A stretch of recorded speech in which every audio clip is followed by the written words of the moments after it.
Good morning, everyone. Thank you all for joining us and welcome to this event titled The Economy and State of the Industrial Real Estate Markets in Texas. My name is Rod Alop. I'm president of the Real Estate Commission at the Texas Argentina Chamber of Commerce.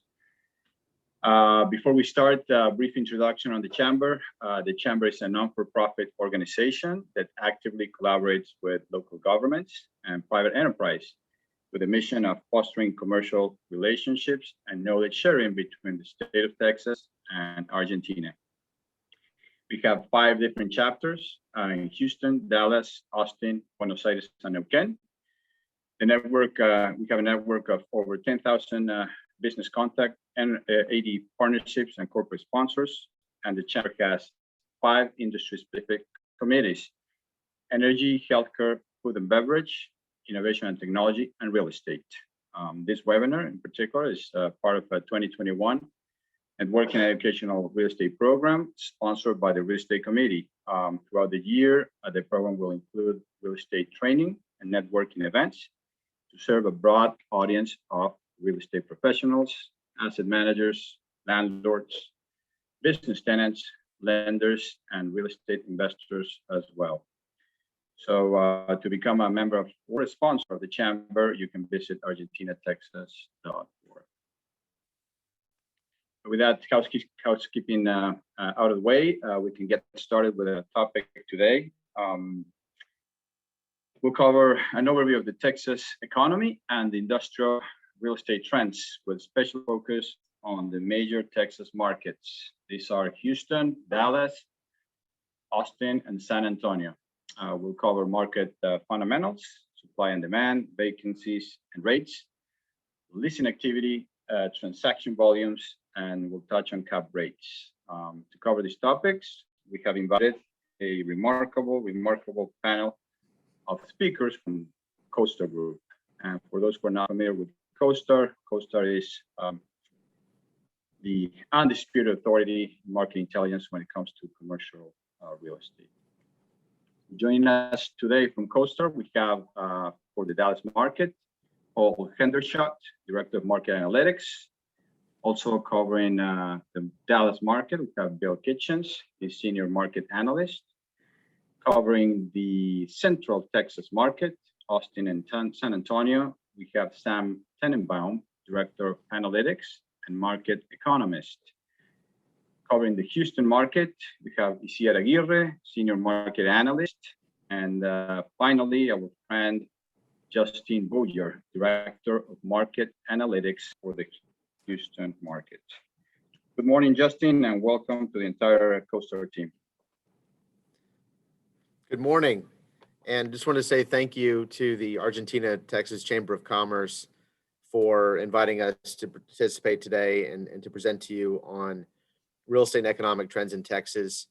Everyone on our team has in some capacity interacted with economic development groups. Several on our team have done work in Latin America and Spain. And so for a variety of reasons, we're very happy to be presenting to this group today. And we will be available at your disposal even after this call in case you have any questions or want to reach out to us. So with that, I will turn it over to my Dallas colleague, Paul Hendershot. Thank you, Justin, and thank you, Rod. That was actually one of the nicest introductions I've heard in a long time. I mean, not that I have bad ones, but I appreciate that one. So I'll have to send you a check for it. So I'm going to turn off my bandwidth here just to kind of save we are working from home and multiple people are working from my house right now. So I'm going to turn off my video for now. I'll be back for the closing comments and questions. So we'll go ahead and get started with the economic update. And today we want to talk about the recent economic developments, focusing on the employment situation, consumer spending, and the housing market. We'll also talk about the outlook for the economic recovery as well. So last year, the COVID-19 pandemic and efforts to contain it wiped out more than 5 years of economic growth. The gray bars on the screen show the size of the U.S. economy as measured by gross domestic product, or GDP. After a sharp drop in Q2 of last year, the economy rebounded almost as sharply in Q3. but the momentum weakened at the end of last year as stimulus payments and enhanced unemployment benefits from the CARES Act have wound down, and also the COVID infection soared as well. So going forward, though, continued progress on vaccinations and additional fiscal support are expected to bring a notable pickup in economic growth in the summer. With that summer boost, our partners at Oxford Economics see the economy expanding by about 6% in 2021 after it shrank by 3.5% last year. And the United States should get to the pre-pandemic growth path by the end of the year. Though this relatively swift economic recovery is expected to create an average of 400,000 jobs per month in 2021, even after a slow start of the year. All right, and so looking at unemployment and employment, so the labor market appears to also be healing rather quickly, especially if we look at the unemployment rate number, which on the chart is represented by the blue line. However, the drop in the unemployment rate to some degree reflects a decline in the labor force participation rate, which slipped to its lowest level since the 1970s, a time when women in the United States were just entering the workforce. And by the middle of January, there were still about 10 million fewer jobs than before the start of the pandemic nationally.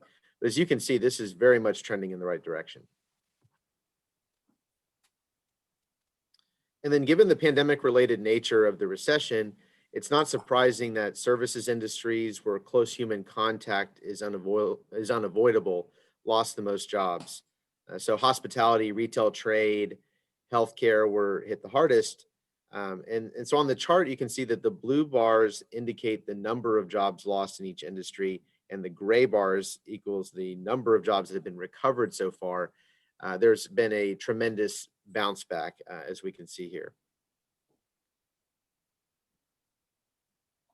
So despite that really sharp loss in jobs, we really didn't see significant income losses for the nation as a whole.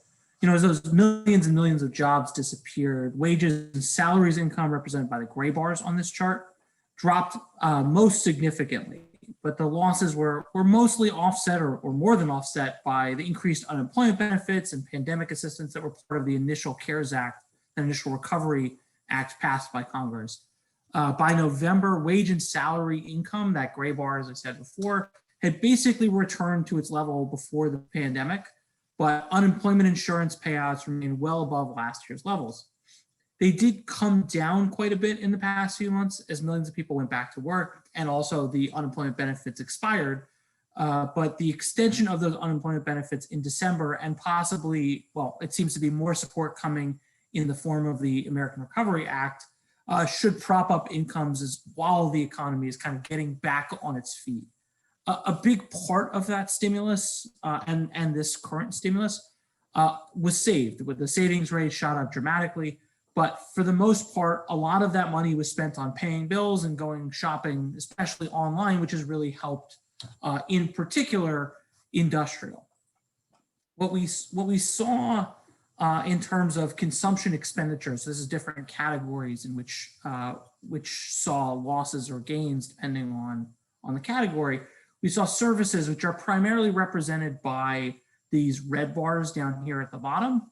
Those services were the most impacted. Justin said it earlier, the things that require higher touch, restaurants, barbers, things that require more personal interaction, saw the sharpest drop in spending. And that's atypical or not really standard for what happens during recessions. For the most part, people continue to go get their haircuts and get their teeth cleaned and go to local businesses. But what typically drops during recessions are consumption of durable goods, which is a fancy way of saying big, expensive things like washing machines, new cars, things for your home, things like that. That sector actually outperformed over the past year, has seen really good growth, and that really translates to really strong, or should translate to really strong industrial momentum moving forward.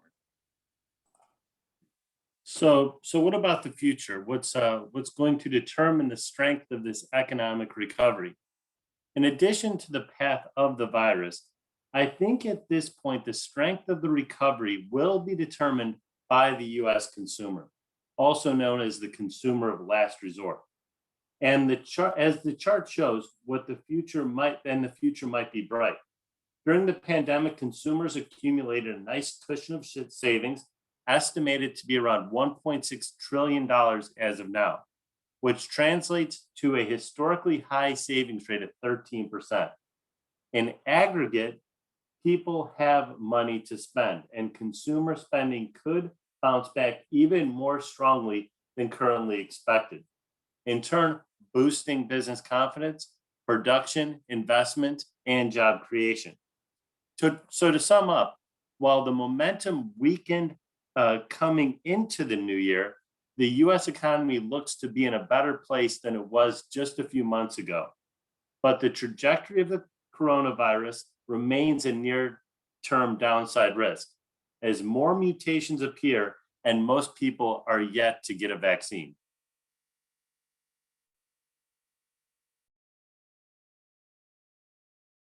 The Texas economy, and let's take a look at the employment and labor force. To say this has been a roller coaster of a ride would be putting it mildly. And this data comes from the Bureau of Labor Statistics, and the blue line is the labor force, and the red line is employment. The reason I show both is to truly highlight the pain the economy is feeling during the peak of the pandemic. From February to April, the labor force fell by 1.2 million. Those are folks that were essentially no longer counted.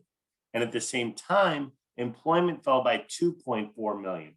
With some back of the napkin math, there were nearly 3.7 million additional Texans out of a job or no longer in a position to find a job.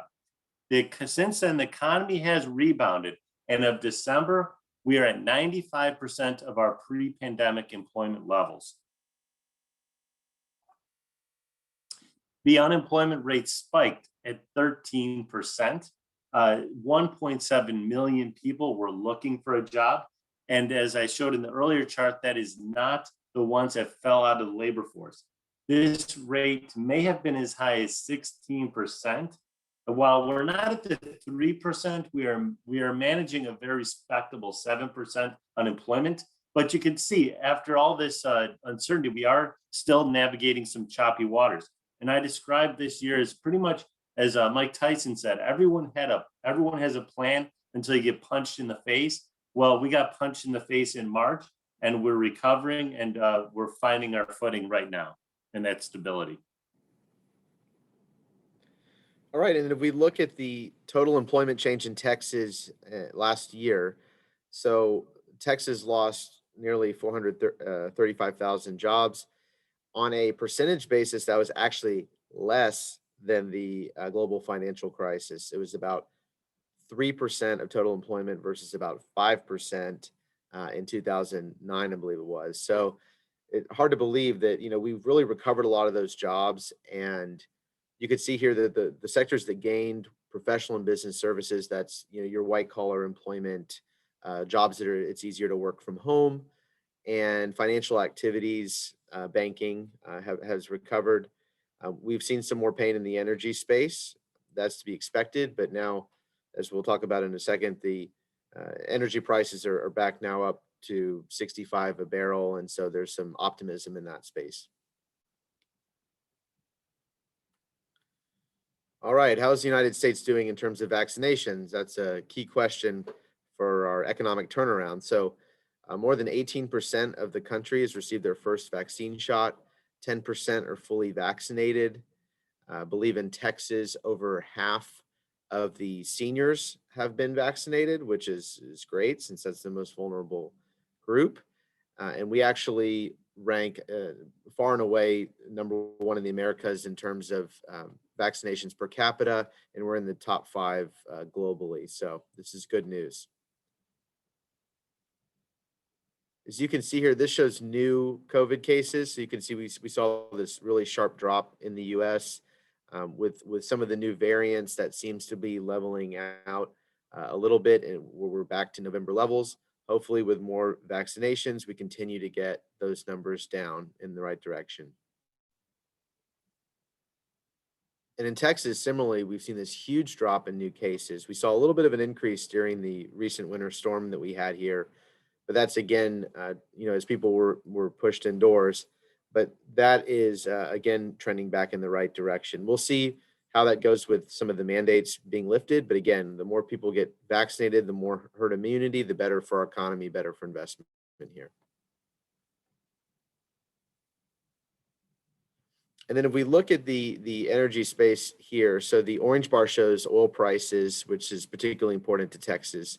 The blue bar shows the total rig count.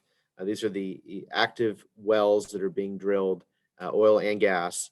So this is the rig counts coming from, and the oil price are coming from their lowest rates in history. As you can see, oil prices have bounced back. The rig count is also bouncing back because of the higher prices. It is expected that there is a demand shortfall of, there might be a demand shortfall of over 5 million barrels per day globally.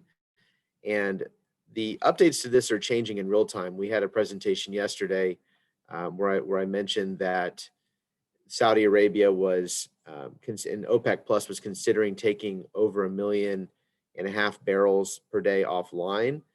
They reversed that decision and they're holding production low. So this is good for the energy space. It should be good for investment here in Texas, at least over the next year or so. As we look at how our markets compare to the broader country, you can see that even with the recent energy woes in Houston, all of the major Texas markets rank among some of the best in the country over the last year. There are 2 markets that have seen their job growth exceed February levels, which is when that initial drop happened. It's Salt Lake City and Indianapolis, but Austin is right behind there and Dallas is right behind that too. We're in this case looking at year over year. So everybody is still down over the past year, but even Houston, like I said, with its energy woes, is still ranking within the top 20 major markets in the country over the past year. And just for some perspective, the U.S. is down something like 5 or 6% year over year. So we're seeing vast outperformance, especially with Austin and Dallas in particular. So I said that there would be some juicy economic development content. So this is part of that story. So Texas, for the 9th year in a row, according to Site Selection magazine, has ranked #1 in the U.S. among states for economic development projects. And there are more than 780 projects underway, or at least were last year. And of the 25 big projects that were mentioned, the key projects by Site Selection magazine, the Houston area had the most with 9. That includes Axiom Space's expansion in the NASA Clear Lake area. There are some petrochemical plant projects of significance at the Houston Ship Channel, the Port of Houston. And you have Southwest Airlines that's making a big commitment here that will be offering flights through Bush Intercontinental Airport. And then also, as Sam will mention later, Tesla has a big gigafactory underway in Austin. So Texas continues to draw investment, continues to draw some of the biggest population and job gains in the country. And on that note, we want to take a moment and highlight the demographic strengths found in Texas. First, with population growth. Here we're looking at nominal population growth based on our latest one-year estimates from the ACS, and Texas remains a leader in the past year. Even as we compare other states, we see many other fast-growing states in the Sun Belt included here. But even so, you could take those gains in Florida and Arizona and fit them inside of Texas. Now, breaking down the components of population growth, we know in-migration remains a primary driver that's pushing our rank to the top. And as Justin described, those corporate relocations are run parallel to this theme as people are coming to Texas for job opportunities. Now, there's been a lot of talk and dialogue about the growth in the suburbs. And another approach to understanding where people are moving is looking at change of address data from the United States Postal Service. And we were able to obtain that data that runs back in the past year. And our list here outlines some of the top counties in the country with those net gains. And we shaded our counties in Texas in yellow. And scanning the list, we see many fast-growing sections of our major Texas metros. That includes Williamson County, which is just north of Austin, Fort Bend County, which is southeast of Houston, and Collin County, north of DFW. And all of these areas are benefiting from folks moving into these areas. But looking back, we know the suburbs were already a destination for many folks. We can look back at population gains going back from 2016 through 2019. And again, we see some of the same counties represented here.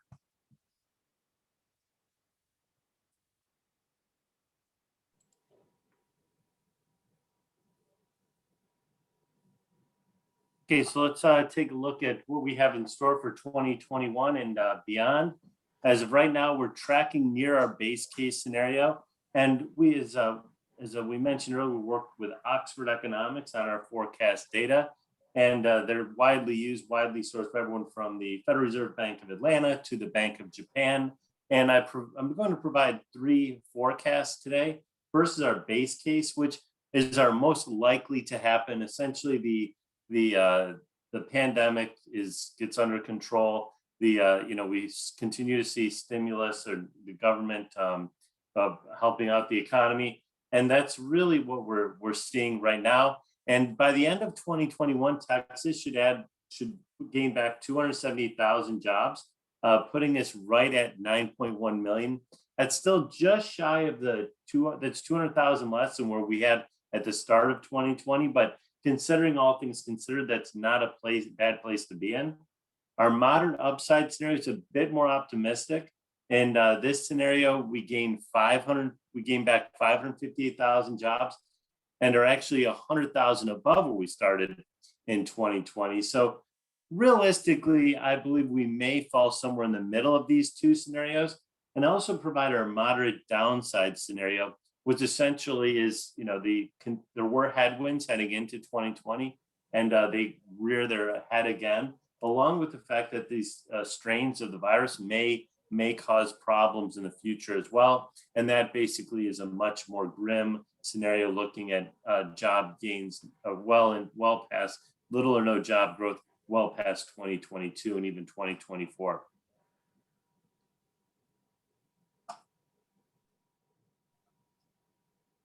So taking a look at starting off with the industrial market, and one of the big themes, and everyone's been talking about is e-commerce, and anyone that's just looked out their window has probably seen more Amazon trucks driving around than they have in their entire lives. And yes, we have seen a spike in e-commerce sales. The first you could see, and it was trending up. We started in 2006. It was roughly 6% of the total sales. And over time, people got more comfortable with putting their credit card online and other kind of reasons why people were not shopping online. And now heading into 2020, we were right about 12%. And then we saw a spike as high as 17%. And that's really, but at the same time, we have to keep in mind that total retail sales fell significantly as we see this drop in the second quarter. Going forward, I believe that retail sales both retail e-commerce sales will decline, and we will kind of maybe return to that 12 to 13% and grow at a more reasonable pace than we were this in 2020. This is a good and a bad thing, and people are going to return to stores. And we'll see how this does impact the industrial market in the future as well.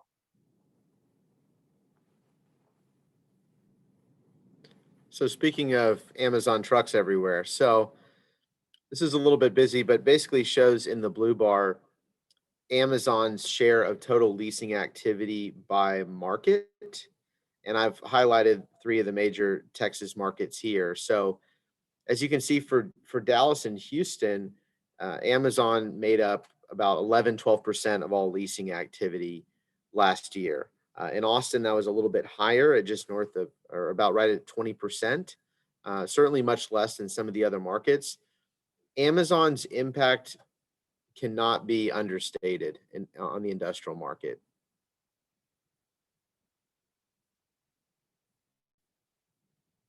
We see that here in terms of top lessees last year in the United States.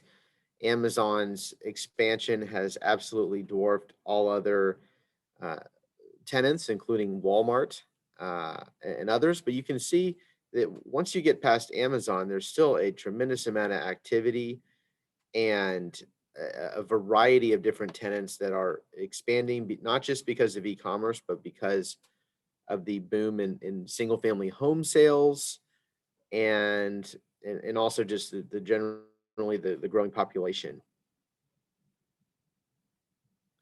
So that shows us for Texas. Amazon also had a huge outsized impact here.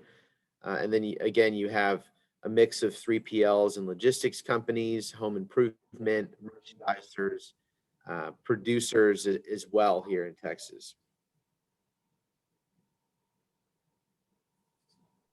And as we look at the main drivers of the industrial market in Texas and across the country, really boils down to a few factors. One, e-commerce.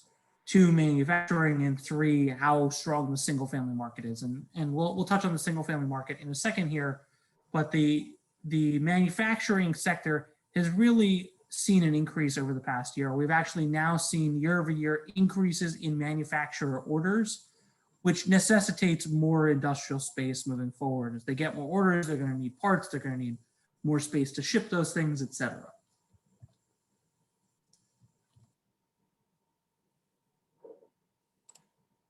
Yeah, and touching briefly on single family housing, we can see here that single family housing permits reached a 14-year high amid strong buyer demand, which was largely supported by record low interest rates. So 2020 brought a tremendous amount of economic disruption, and there's been an asymmetric response across our asset types. And what we wanted to do is capture a comparison among commercial assets in terms of leasing activity last year and compare it to our 5-year average.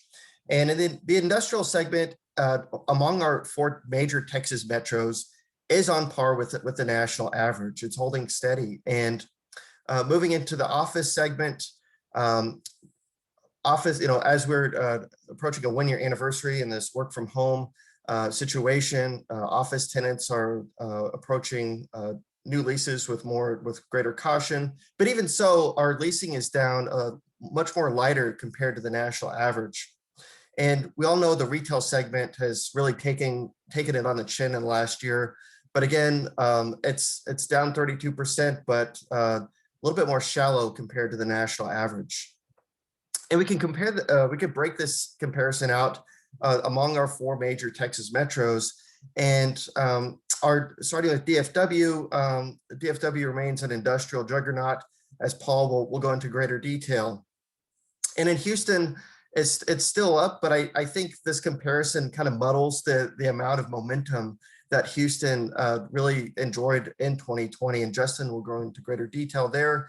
And Austin has a lot of exciting new tenants moving into the Austin area, and Sam will go into depth there. And then San Antonio, it's performing on par with the past 5-year performance.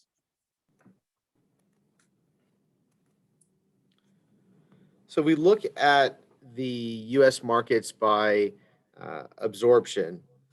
So this is organized as a percentage of total inventory last year. You see that all of the major Texas markets are at the top of the list. And most of the markets on the left side of the screen are really more Sunbelt markets, Southern, Western, and a lot of secondary and tertiary type markets as well. I'll make a point there that a lot of the investment activity has also been moving towards secondary and tertiary markets for the last several years, even prior to COVID.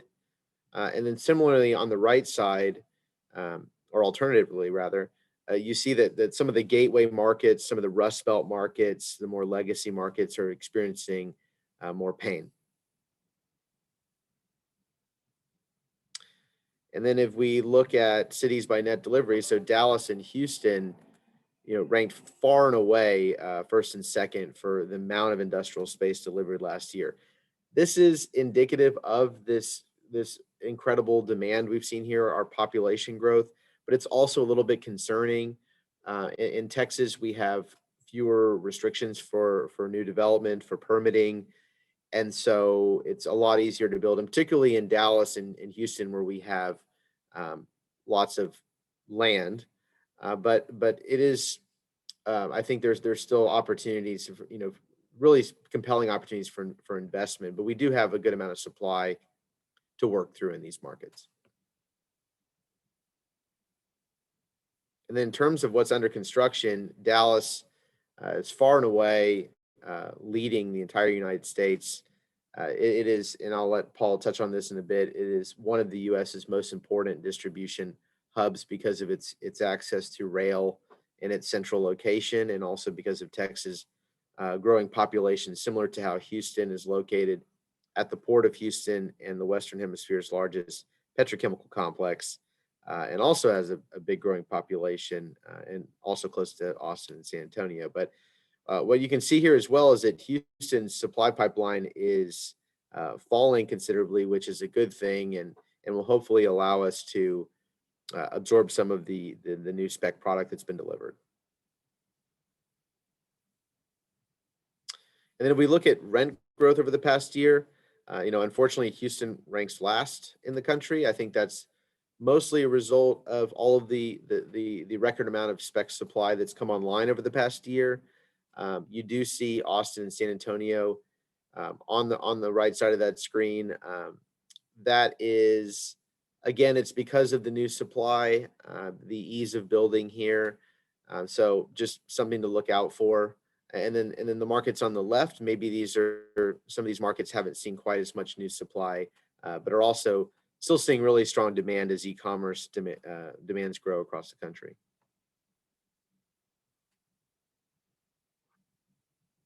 We wanted to provide a snapshot of sales volume last year. And we know, again, given the disruption caused by the pandemic and recession, sales volumes fell across the board. But even so, we did see some really impressive contributions from our industrial segment. Dallas-Fort Worth here ranked second in total investment volume. And that was partly driven by our industrial segment coming at 6.6 billion last year. That led the country, just edging Los Angeles. Now in Houston, put in a respectable 11.3 billion last year. And again, what's unique about last year is that that level was driven by the industrial segment coming in at 3.4 billion. And then to round out our 4 Texas metros, we included Austin and San Antonio, both coming at 800 million and 900 million respectively. Yeah, and as Bill described, sales were down across the board, but we really honed the last quarter of 2020, and looking at the top 15 markets and sales volumes average over the last 8 quarters, Dallas-Fort Worth definitely has outperformed, 1.9 billion alone there, and also Houston has actually held its own compared to those last 8 quarters. So again, when you look at this, you see that definitely there was a surge in that fourth quarter as the market people got more comfortable. All right, so this slide shows basically out of all the industrial transactions last year, we've broken it down into buyer origin. So we've broken it into local, national, and foreign players, foreign in the green. And so on the left, you have your sales volume last year broken down that way, and then the existing asset value of the total market by that categorization. So I think the thing that jumps off the page here is that foreign buyers are making up a larger and larger share of industrial buyers, and compared with the existing asset ownership. And so anyway, last year, the profile of the properties that traded, a lot of the foreign capital that's coming in is targeting large portfolio deals, mostly distribution and from different classes of buildings, but mostly A or B or 4 and 5 stars, we'd say. Dallas saw a lot of the foreign capital trades last year, followed by Houston. There's traditionally not just in industrial, but across asset classes, Canada tends to be the largest source of foreign capital by far. So last year, Bank of Montreal and WPT, Bentall Green Oak, Dalphin, these are some of the big Canadian groups that invested in portfolio deals here. And there was a good amount of money that came through to invest in industrial from Kuwait, Germany, Israel, Bahrain, South Korea, and Singapore. But again, the vast majority was Canadian. And so Bank of Montreal and WPT, they acquired a 26 property portfolio from Blackstone in March, right before the pandemic. And a lot of these properties were in Texas, but they were spread across the country. And then a partnership between PRP Real Estate Investment Management and KFH Capital, which is Kuwaiti money, and GMF Capital, acquired the 2 buildings that comprise the 3M office and lab, the R&D campus in Austin, from Carlin Real Estate for about $430 a square foot, which is pretty significant. So there's a tremendous and growing foreign investment in Texas industrial.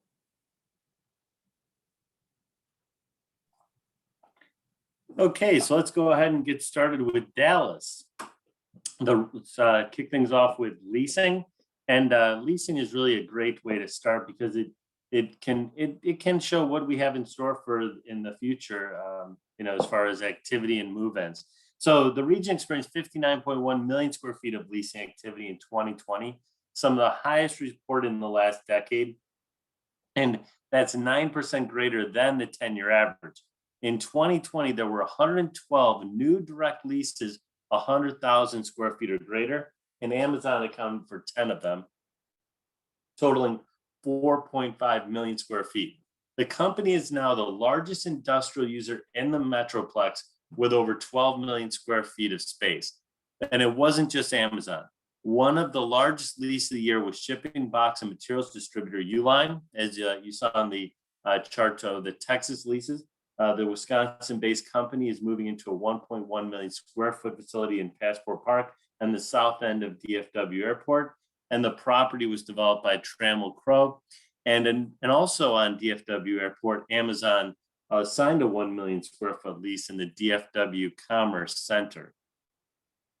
Next slide. So taking a look at some of our fundamentals, the region experienced excuse me, looking at our fundamentals, there was activity across the Metroplex, but there was a bit of an airport effect. 3 airport-oriented submarkets, East DFW Air Las Colinas, Northeast Tarrant Alliance, and Meacham Field Fossil Creek captured 37% of the move-ins in 2020 for a combined 8.1 million square feet.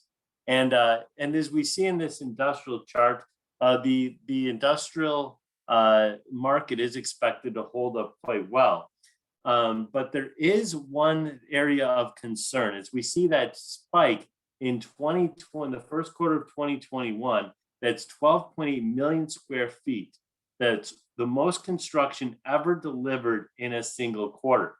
Until this point, the market has been able to keep up with a tremendous amount of deliveries, but vacancies are forecast to rise to just about 7% from the, it will take some time for this new product to go through the market. But we are expecting them to remain slightly elevated, but not really that bad considering everything coming online in the near term. Next slide. We have experienced robust rent growth, particularly in the established industrial submarkets at Southeast Dallas I-45, around the Inland Port, and also on the east side of DFW Airport. they're all reporting rent growth of nearly 5% year over year.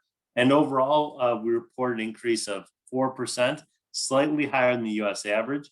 And average asking rates ended at just at $6.75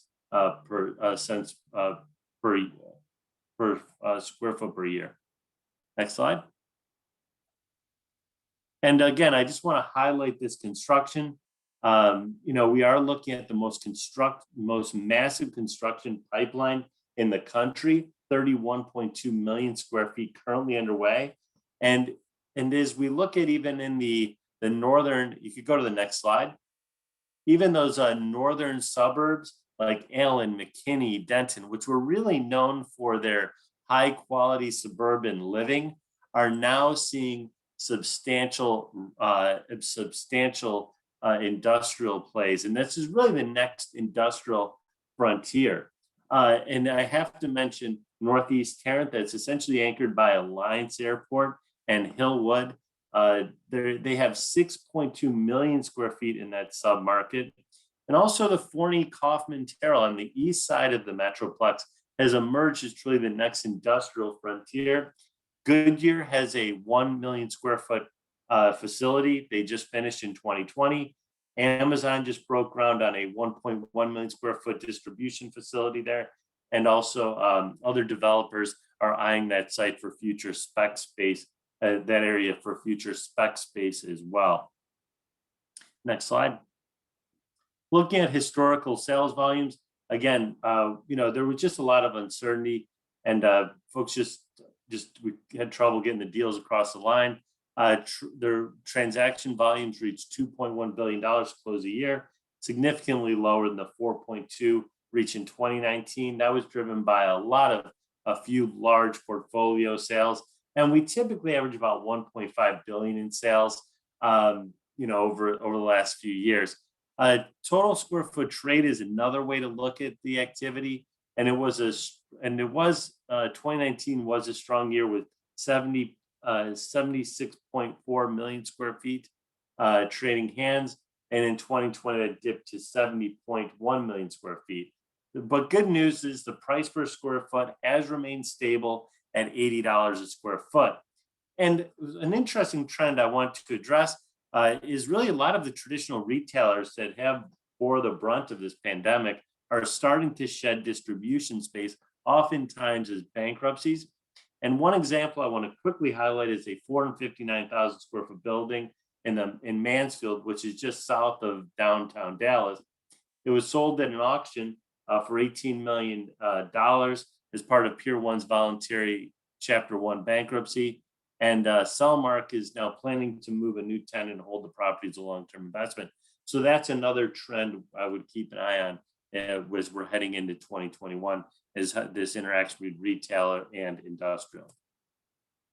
So now I'll hand it over to Justin to discuss Houston. All right, so as you can see here, after we got through the onset of the pandemic, leasing volume in Houston absolutely rocketed back, and that helped carry some of the leasing momentum statewide, but certainly shared with our other cities here. This was a very, very positive trend for us to see. And then we look at the breakdown of who are the largest lessees that we've confirmed. Again, you see Amazon leading the pack, but notably you see again a real variety. You see Lowe's, and that's very much related to all the home building and construction that we continue to see. Houston and Dallas continue to go back and forth as the #1 and #2 single family home building markets in the United States.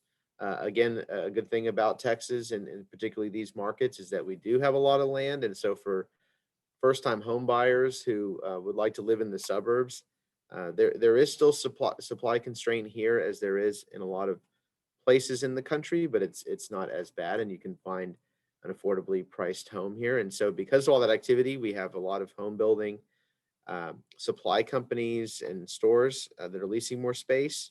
Home Depot in recent years also dramatically increased their footprint. Donovan, that I want to mention here, they're a logistics firm that serves a variety of clients. The plastics business at the Port of Houston is a big one for them, but they also do logistics for lumber and things of that nature. And then Daikin, which is a Japanese-based company that bought Goodman some years ago. They built the largest HVAC, air conditioning, manufacturing, and distribution facility in Northwest Houston, I think in the world. It's something like 4 million square feet of space. So they leased more space. And then you see some DHL and shippers and others. And then VGXI, is the last one I'd like to mention. They're a DNA plasmids manufacturing company. So we're seeing a rise in more commercial life sciences activity in Houston related to the medical center.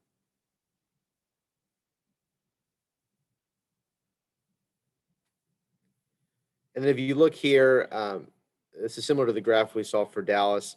So the green bar being vacancy, it's shot up significantly from about 5% in 2018 to its current level. We think it'll stabilize over the next year or so and then start to compress again.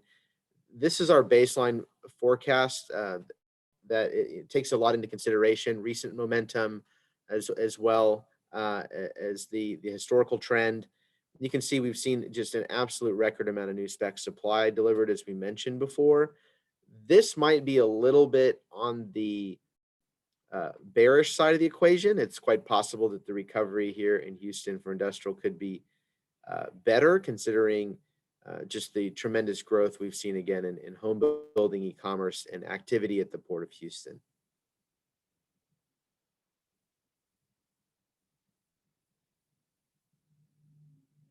And then if we look at the different submarkets, where is the vast majority of new supply being built today? So Sugarland on both a gross and percentage basis, because they have a big Amazon project out there predominantly, and a few other build-to-suits and spec projects.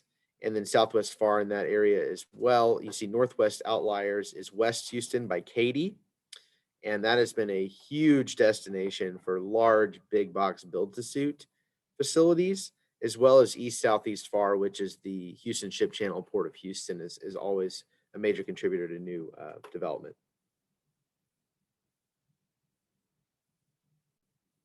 So some of the new projects under construction, Stream Realty has Empire West Business Park. It's a spec distribution facility. It's over 1 million square feet across a few buildings.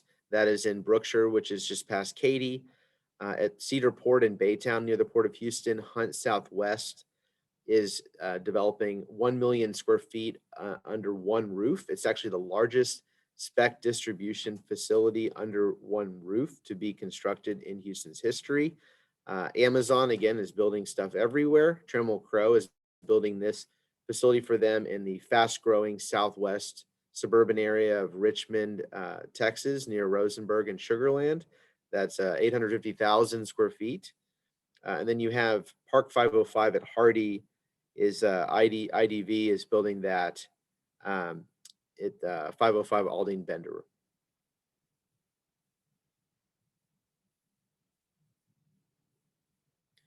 As far as rent growth, this isn't as optimistic, a positive story for Houston. We have, as we mentioned, seen negative rent growth, rent declines in Houston across every major submarket except South Highway 35. And hopefully this starts to improve as a lot of that spec product gets leased and as the supply pipeline reduces over the next year or two, hopefully.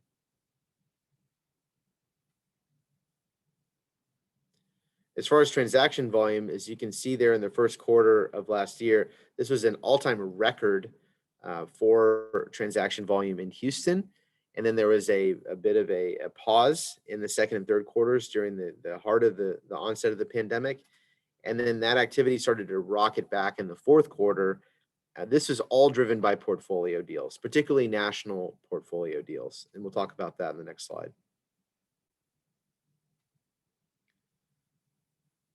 So on the left side of the screen, these were large portfolio deals that took place before the pandemic. And on the right are two of the largest ones that took place after the pandemic.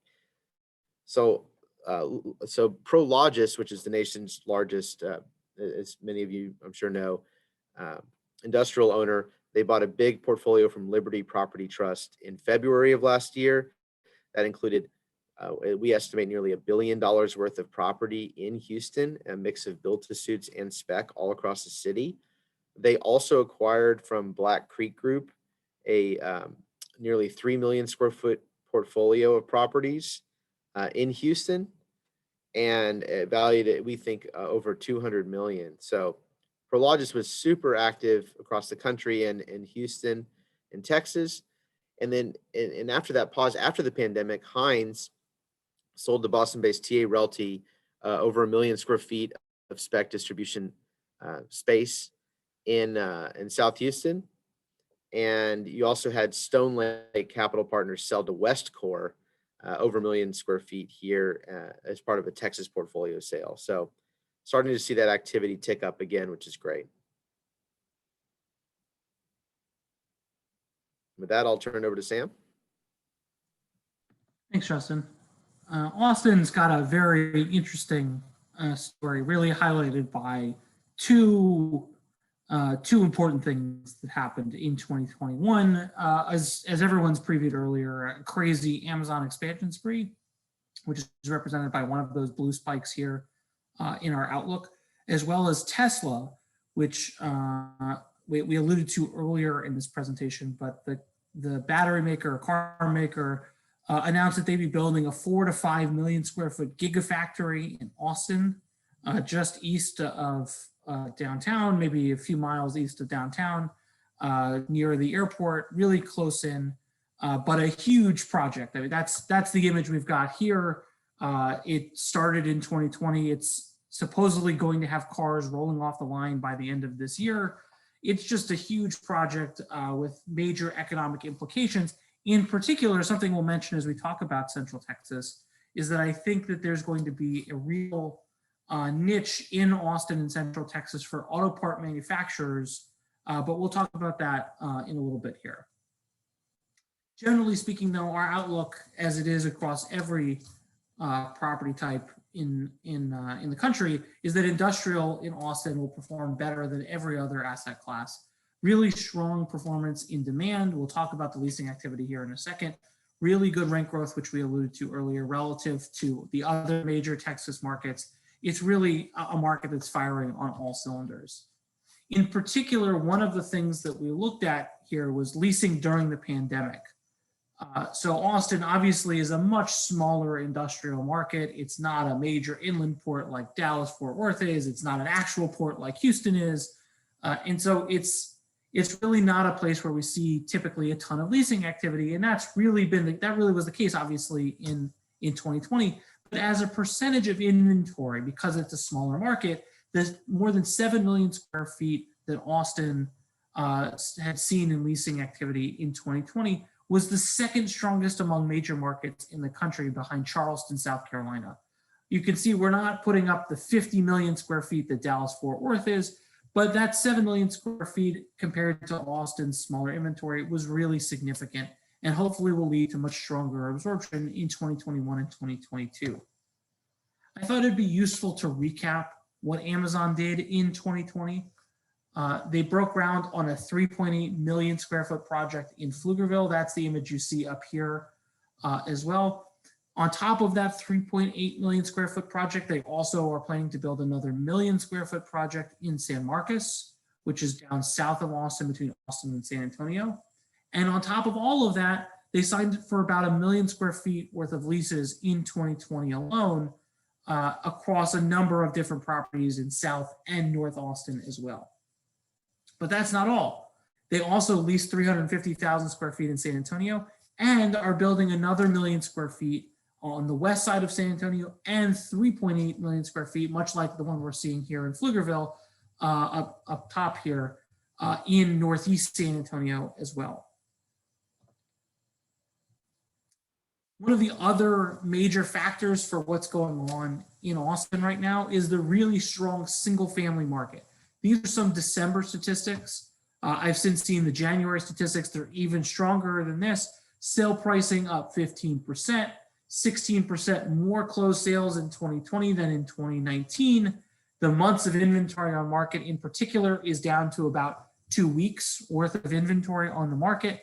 A normal, healthy, balanced market is about 6 months worth of inventory, and Austin has about 2 weeks worth of inventory on the market.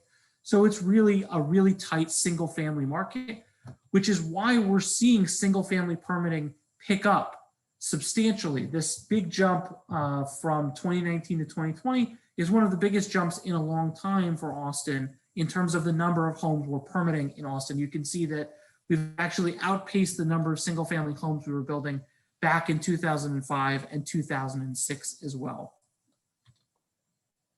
But as we turn to San Antonio, it's really a similar story. We saw really strong leasing activity translate to really good absorption in San Antonio. In fact, while vacancies didn't move a whole lot because we did build a fair amount of new industrial space, we saw some of the best quarters for absorption, these orange bars or these yellow bars here, ever since 2006 in 2020, in the midst of a global pandemic and recession.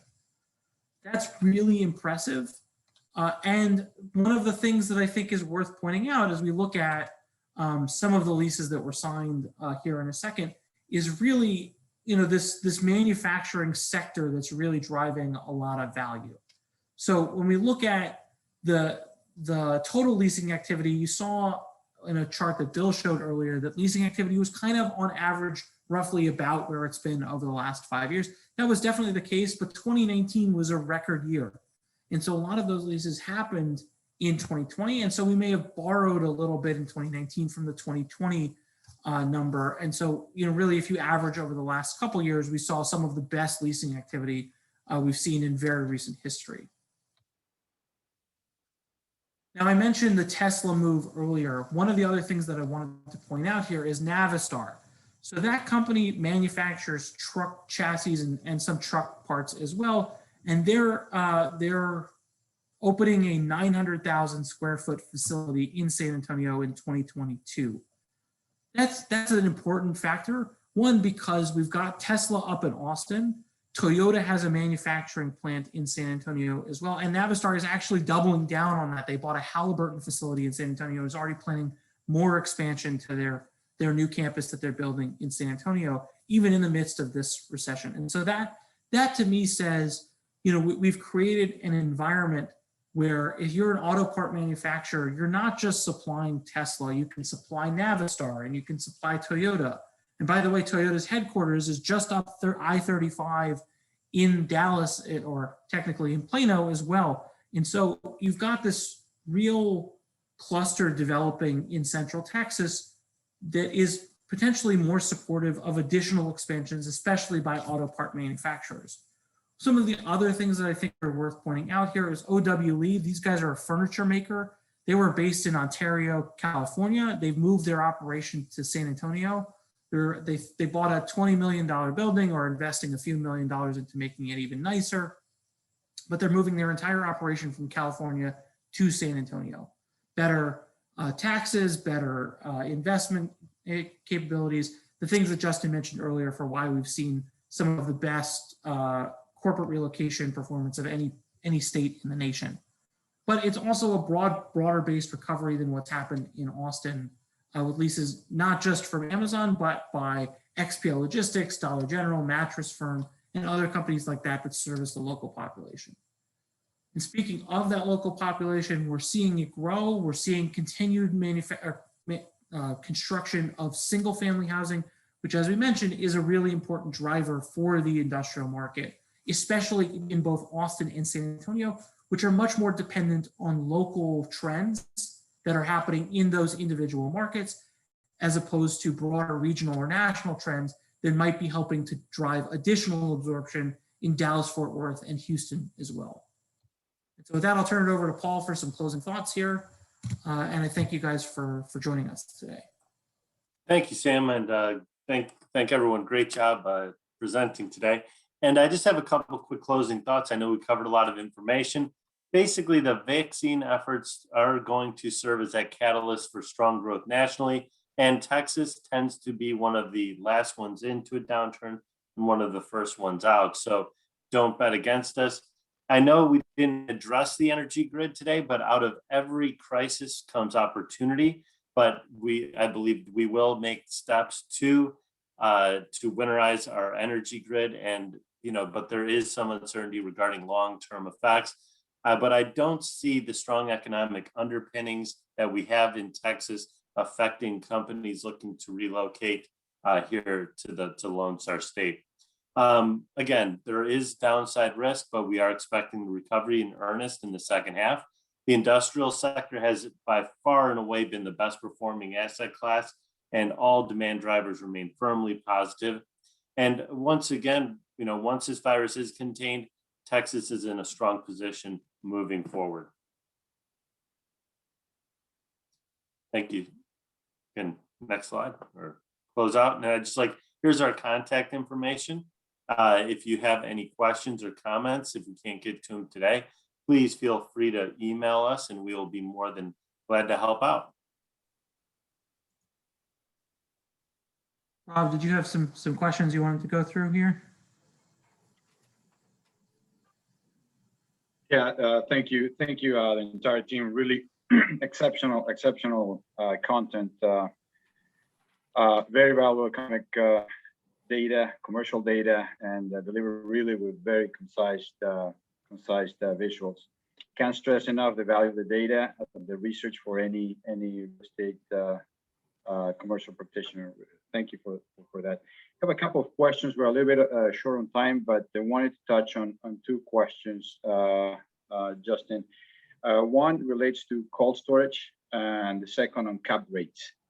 So on cold storage, we're starting to see and hear more and more about this product. What can you, or maybe you can elaborate a little bit on the main demand drivers for this product and the market dynamics that you see out there? Maybe walk us through a little bit what's going on in the market. Sure. Thanks, Rod. So in a nutshell, if you go to the grocery store, I would say here in the United States and probably in a lot of places in the world, the what we call the outsides of the grocery store are growing. There is a exponential growth in demand for fresh and organic food, and there's shrinking demand for stuff inside of the grocery store, the aisles, so the packaged, preserved foods, etc. There's a lot of reasons for this, but in terms of health, people are targeting more fresher foods for health reasons, and also pre-made foods. And so that's led to a big increase in demand for cold storage. There's also demand for cold storage from the medical sector, from commercial life sciences, and storing medicines and things of that nature. So this still remains a very niche product type. In terms of the overall inventory, the overall leasing activity in our markets, it's a very, very small percentage still, but there is opportunity there. And what I will say is that historically, at least in Texas, and I imagine it's the same in several other markets, a lot of these facilities are older. And so the cost to replace them is high. They require more TIs. I believe, I'm not 100% certain on this, but I believe that some of those older facilities are sort of grandfathered in or overlooked. So if a grocery supplier, let's say, needs cold storage space, they're going to have to pay higher rents for it, and whoever's building it, it's going to come at a capital cost. But the good news is they're going to pay a premium for it. So we've started to see an increase, at least in Houston, and I think in Dallas as well, an increase in spec cold storage facilities. And there's one that's over 200,000 square feet in Houston that's under construction at the Port of Houston. So a growing property type within industrial, and we'll continue to monitor it. Yeah, I think too, if you wouldn't mind me jumping in here, Justin. Sure. The Port of Laredo and McAllen and Pharr also are huge importers of Mexican produce as well, and so totally. we're seeing a lot of growth in the Rio Grande Valley for cold storage, in particular for avocados and other various produce items that come from Mexico that tend to sit on the U.S.-Mexico border and ripen or kind of get ready for American consumers as well. Yeah, and also any international airports, obviously, that connectivity, cold storage is a component of that as well. I know in a DFW airport, for example, American Airlines, they expanded their cold storage facility, particularly just to meet the increased demand for flowers coming out of South America and other goods. So it's definitely something that is it is expanding, and I'd also look at cold storage as related to air transportation as a growth sector as well. Thank you for that.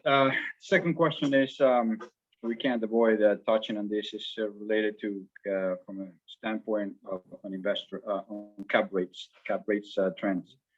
We're seeing historically low interest rates, excess liquidity, and very robust demand for the asset class. So what trends are you guys seeing and forecasting for cap rates in the asset class now and going forward in the next few years? Yeah, absolutely. And Sam, do you have that slide? So I'll talk about this and in comparison to the 10-year treasury and that kind of thing. So this is our modeled market cap rates for industrial across the major markets. And then in the red bar is the US average. So you can see that Dallas in the gray bar is showing the lowest cap rates on sales. And we're not forecasting this to change much. And then Houston and Austin are kind of right there with the national average, closer to about 6.7%. And then San Antonio's a bit higher. If you consider that there's been a lot of talk lately that interest rates are rising, that the 10-year treasury yield is rising, and the Fed has said that they would not do a lot to curb that. They're just going to sort of let the market decide. I think the latest this week is that the consensus is that the recovery from COVID-19 is likely to not cause major inflationary pressures and inflationary worries. And so while interest rates will continue to rise, we have to consider that the 10-year treasury is still at about 1.5%. So if you consider that treasuries are still so low and probably won't climb that much, these type of cap rates continue to look very attractive for investors. And there's just a lot of money out there, a lot of money that needs to be deployed. We think that industrial real estate and real estate generally as an asset class will continue to grow. In particular to that interest rate point there, the Congressional Budget Office, which is sort of a nonpartisan forecasting for U.S. economic growth, it got some headlines a few weeks ago about how the U.S. debt load was going to exceed 200% of their GDP in the next 30 or 40 years. I don't remember the exact timeline or the exact data point, but baked into the assumptions of it, if you read really closely, is that U.S. interest rates rise to 4 or 5%, which really goes to show that we really just can't afford to keep having interest rates go up 4 or 5%, because then the interest carry for the U.S. debt load becomes so burdensome from a cost perspective that we sort of have to manage to these lower interest rates moving forward. Which is, again, good for real estate. Right, exactly. Good news. I think we have time for one more, folks. I'd like to touch on flex versus distribution. Seeing in Houston, our Houston property, we're seeing experiencing very strong demand for light industrial, small bay flex warehouses between 2,000 and 5,000 square feet, with properties close to full occupancy. Even the demand is stronger than prior to COVID. So can you maybe elaborate a little bit on the main drivers on this sub-product and market fundamentals of this product versus distribution? This is a tough one to answer. I'll make that crystal clear. So I can only speculate. Houston, we mentioned earlier that Texas, these cities in Texas continue to lead the nation in population growth. And there's a very entrepreneurial culture in Houston, in these cities. There's a lot of startup formation. I saw a ranking the other day, a list of top cities for startup formation, and Houston ranked in the top 10. I believe a couple of the other Texas cities as well. the reality of it is a lot of the new construction that we're seeing too is not geared for smaller users. It's more big box oriented. It's the vast majority is for logistics and distribution purposes. And so these smaller tenants, and there's still demand there for small businesses, is an area that's not really being served. And that's probably what's driving the outperformance in the fundamentals there. Yeah, and I think, go ahead, Paul, sorry. Oh, and I just, to speak in Dallas, we do have, familiar with Dallas, there's a design district that has a lot of flex space, older kind of, it wasn't, by all intents and purposes, considered obsolete a few years ago.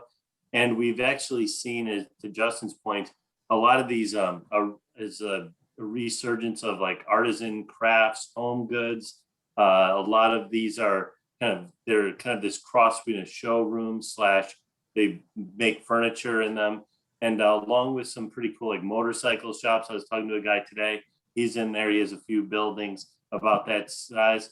And even further north, if we look in Richardson, home of the tech corridor, that innovation and that tech hub is still alive and well. And you see a lot of those micro manufacturers or small manufacturers that are feeding that as well. So it really is one of the most dynamic, and it's very almost block by block, like all real estate. We also, Bill and I cover Oklahoma City, and we see an uptick in as a result of the marijuana legalization, medical marijuana legalization. Pretty much they're occupying every obsolete or every old, every flex space on the planet are up there. So it is, there's a few trends that I'm seeing across some of our markets that we cover. Yeah. And that happened in Colorado as well, to Paul's point. I remember hearing about in the BNC product, just how insanely well that leased as a result of legalization there. I would add too, in Houston, the steel manufacturing, all of that related to upstream oil and gas, oil field services related manufacturing, distribution, pipes, seals, all that is a pretty volatile sector that's been hurt pretty bad over the last few years, but that's starting to, it seems, recover. So that could account for it, as well as some smaller import-export businesses, with the Port of Houston being the largest in the U.S. in terms of international tonnage. It's the largest net export port as well. And just one note, clearly the theme of all of this is to say that a lot of those folks service generally local drivers. And so you look at home building, you look at local manufacturing, you look at just the health of the local economy, and a lot of that space is being driven by that.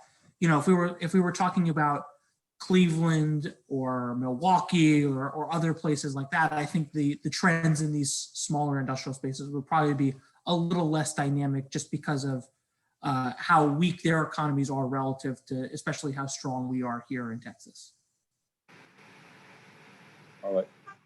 All right, folks. I think we're a little bit past our time.